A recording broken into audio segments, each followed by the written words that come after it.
건보료가 느는 게 어찌 보면 당연한 거예요. 집주인들이나 아니면 상승론자들이 이런 프레임을 자꾸 이제 자기들이 손해보고 있다, 당하고 있다, 이런 프레임을 만들고 있는, 뭔가 손해보는 거죠. 이런 거는 악질적인 행위다.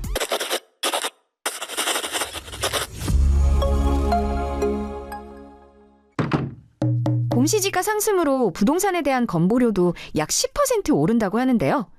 5060 은퇴자들에게 큰 부담일 텐데 건보료 상승이 시장에 어떤 영향을 미칠까요? 자, 이 부분에 대해서 좀 해야 될 부분이, 건보료가 건보료 비율을 올려서 상승한 게 아니죠. 아닙니다.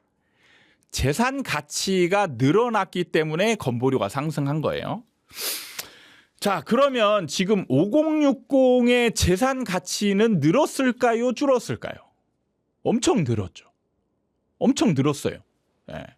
수억, 뭐 많은 사람은 수십억 늘었습니다. 자, 이게 건보료가 느는 게 어찌 보면 당연한 거예요. 당연한데 이게 재산 가치는 늘어나지 않으면서 건보료 부담만 늘어난 것처럼 이 일종의 프레임이 짜져가는, 이게 이제 어떻게 보면 좀 악랄하거나 좀 반응이 심한 거라고 볼 수 있는 거예요. 네. 그러니까 이게 지금 일종의 집주인들이나 아니면 상승론자들이 이런 프레임을 자꾸 이제 자기들이 그 손해보고 있다, 당하고 있다, 이런 프레임을 만들고 있는데, 실제로는 건보료 올라간 것보다 집 가치 올라간 수준이 훨씬 크기 때문에 이에 따라서 그냥 당연히 연동되어 있기 때문에 당연히 올라가는 거죠. 그게 그 일정 비율만큼만 올라가는 거예요. 그거를 손해보는 것처럼. 그러니까 여기에는 지금 이런 멘트에 보면 자산 가치 상승에 대한 얘기가 없습니다. 빠져 있어요. 빠져 있잖아요. 그러니까 얻는 게 있고 얻는 게 크니까 그 일부를 내게 만드는 게 일종의 세금이나 건보 구조거든요. 근데 자산 가치 상승을 빼면서 지금 건보료만 올라간 것처럼 지금 프레임을 짜는 겁니다. 그럼 만약에 이게 부동산 시장에 미치는 영향 아무것도 없어요. 이 사람들이 막 손해본다고 해서 집을 막 팔아 막 매물로 던질 것 같습니까? 절대 안 던져요. 그것 때문에 던지지는 않습니다. 왜? 훨씬 자기가 이득이거든. 자기가 이득이에요. 이득인 거 알아. 알면서 이런 얘기 하는 거예요. 그러니까 제가 좀 악질적이라고 표현하는 게 그런 거예요. 자기 다 알고 있으면서 남한테 자꾸 자기는 선한 사람이고 피해보는 것처럼 이렇게 포장해가지고 세상을 어떻게 보면 뒤집으려고 하는 거예요. 이런 거는 악질적인 행위다. 시장에 별 영향이 없습니다. 이런 거는. 왜냐하면 자산 가치가 이미 상승했기 때문에 그거에 따른 일종의 이제 건보료는 세금 역할을 하죠. 이게 이제 조금 열받을 수는 있어요. 근데 그게 그렇다고 뭐 집을 내던질 만큼 부담스럽냐? 그렇지 않다라는 거죠. 현금 부름이 없다. 집을 팔면 되죠. 이런 사람들은 집을 팔면 되는 거죠. 근데 그래도 집 안 팔걸요. 이런 사람들은.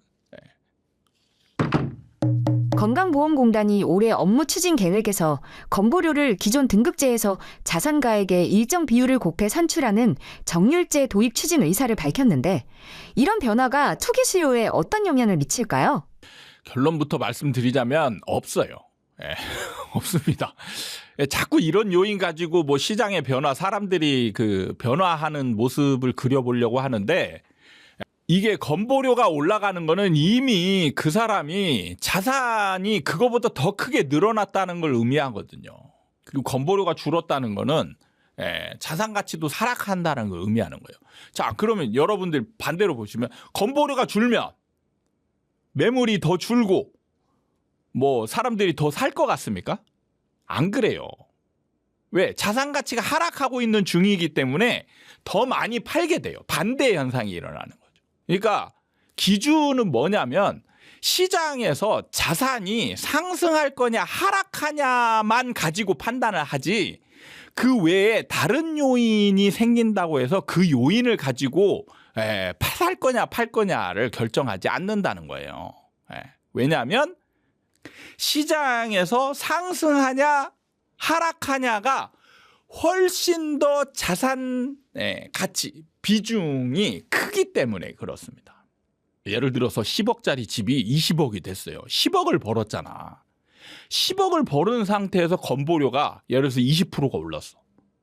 그럼 그게 부담은 된다라고 얘기하겠죠. 근데 그 사람이 손실을 보냐? 아니거든요.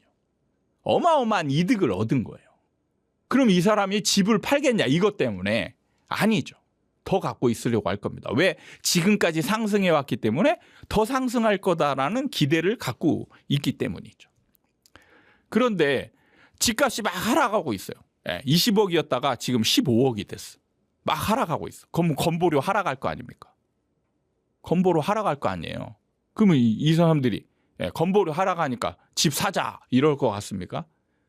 안 사요. 왜? 건보료 하락하는 하락해서 얻는 이득보다 집값이 하락해서 잃게 되는 손실, 자산 손실이 훨씬 더 크기 때문에 그것 때문에 집을 안 산다. 그럼 기준이 뭐예요? 집을 살 거냐 말 거냐의 기준은 그냥 시장의 움직임이죠. 분위기예요. 그래서 이런 거를 사실 뭔가 디테일한 그 분석 요인으로 삼는 것처럼 이렇게 와 뭔가 열심히 공부하는 것처럼. 그러니까 여러분들 만약에 시장 공부하는데 이런 걸로 막 분석 요인을 삼고 이런 거는 뭐냐면 헛고생하는 거예요. 헛고생.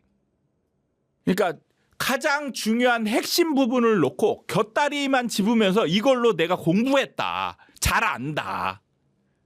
똑똑해진 것처럼 여러분들이 생각할 수 있는데 이거는 어떻게 보면 아무런 영향. 제가 2차 요인 공식 얘기했죠. 2차 요인 공식. 기억납니까? 2차 요인은 시장과 방향이 같으면 큰 힘을 내고 시장과 방향이 다르면 거의 힘을 못 낸다. 이것도 마찬가지예요. 2차 요인의 공식하고 똑같습니다. 그렇게 보시면 된다.